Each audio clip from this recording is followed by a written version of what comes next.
Welcome to Adventures in Freeze Drying. Today we're going to make a really yummy breakfast food and then freeze dry it. I haven't tried this yet, so we'll be learning together. But I'm going to make some pumpkin spiced steel cut oats. Make sure you have traditional, not fast.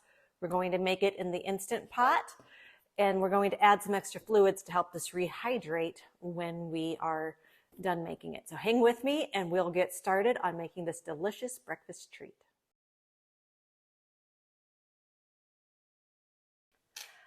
I personally really like this recipe because you don't have to be a great cook. It's a bunch of dump and let it just cook in that Instant Pot. You're going to need 1.5 cups of steel oats, 2 tablespoons of pumpkin pie spice, a tablespoon of cinnamon, a 1/2 cup of brown sugar, 1/2 teaspoon of sea salt, 1/2 cup of raisins, and I've got some fresh pumpkin puree that I just made the other day in the fridge, and so you're going to want 1 cup of fresh pumpkin puree. I do believe, however, you could add freeze-dried pumpkin puree to this and freeze-dried milk. We're going to do 3 cups of milk and 3 cups of water and put this all in a jar, so all you would have to do is add boiling water to cook this.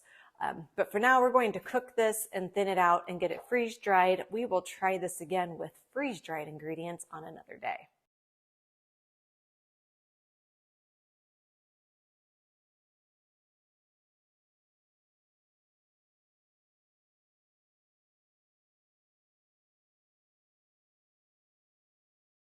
Now that everything's been dumped into my Instant Pot, I am going to go ahead and give this a bit of a stir,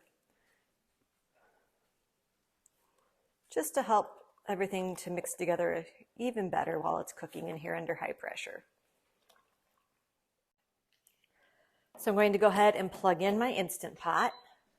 I'm going to make sure that this is closed all the way. My plug is in all the way. And then we're going to go under high pressure. So I'm going to pressure cook high, and we're going to go for 30 minutes.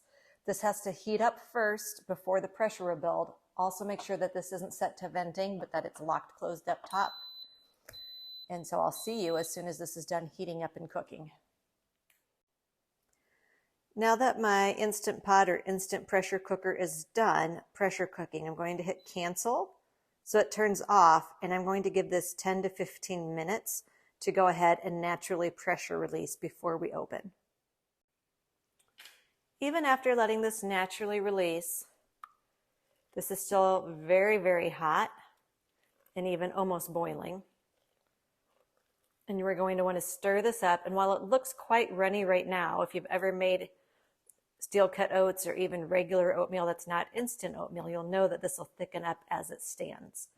And that's what I'm going to try to prevent, is having it get so thick, so that way we can determine how thick we want it to be when we rehydrate it with boiling water later. So I am going to go ahead and add an extra 4 cups of water, or 1 cup of water per tray, and stir that in here at this point before this has a chance to thicken.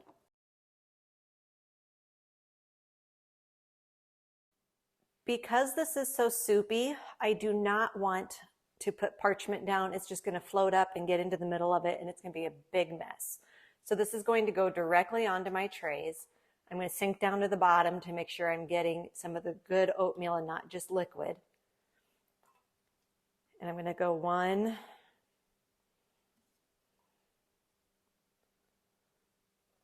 2,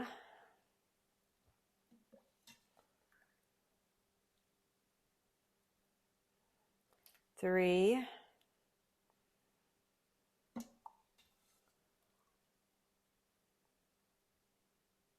4,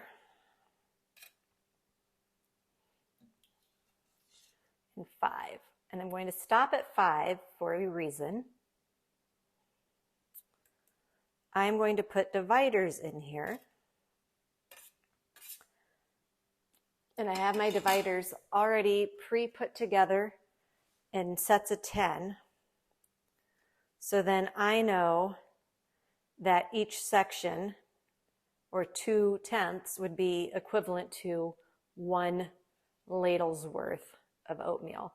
And that should be about 1 serving. You might want 3/10 for a serving, so depending on how hungry you are.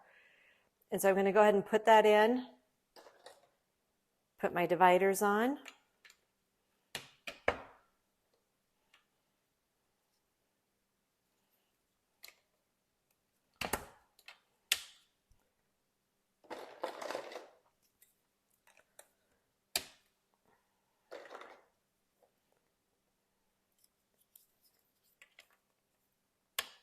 And then go ahead and pop the next tray on top. Those stackers, keep that locked in place.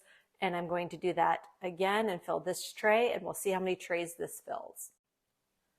So I have all 4 trays filled up. I did not put dividers in my top tray as it was only about 3.5 scoops or ladles full of oatmeal. The rest of these all have 5 ladlefuls of oatmeal, dividers in the 10 portion. I am going to let this come down to almost room temperature, so quite a bit cooler. It's still just releasing a lot of heat. Before I put this in the freezer, we will freeze this solid, and then we'll get it going in the freeze dryer. The oatmeal has been running for about 40 hours now, and I always set this for 24 hours of extra dry time. And there's currently just over 6 hours left. I didn't want to deal with this in the middle of the night, so I'm dealing with it now. So let's go ahead and check on it. It looks like I can easily pull these out. That feels warm to the middle, and that's my bottom rack. The top rack is the one I did not put any dividers in, and it feels warm all the way through. So let's go ahead and get this pulled out. I'm going to put most of this in bags, and we will see how much water we need. I'm going to call 4/10 1 serving, and we'll see how much water we need for 4/10. Let's go ahead and test rehydrating our pumpkin spice steel cut oats. I have 1 serving in here. Today is one of those days where it's hovering in the 40s. It's drizzly out. It's just an ick day. And oh, this sounds good. I don't want to take the time to make it. I'm so excited that this is in my freeze drying stash. So let's see how it turns out. I'm going to start by adding 1 cup of water to this. That's 1/4 cup per square, and this is 10th size squares if you're using dividers.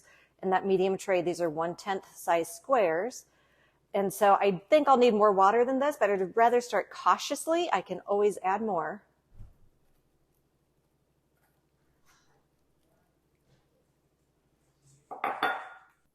I will take a fork and help break that up.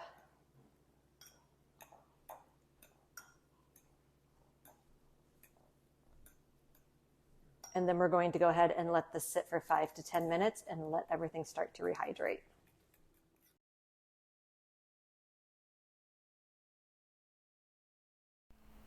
This seems to be a little bit soupier than what I was expecting, but that's okay. Next time I try to rehydrate this, I will start with a 1/2 cup of water and simply add a little bit more to get it to the right consistency. Well, the flavor is spot on, so that's a good thing. Thank you so much for joining me on Adventures in Freeze Drying. We'll see you next time.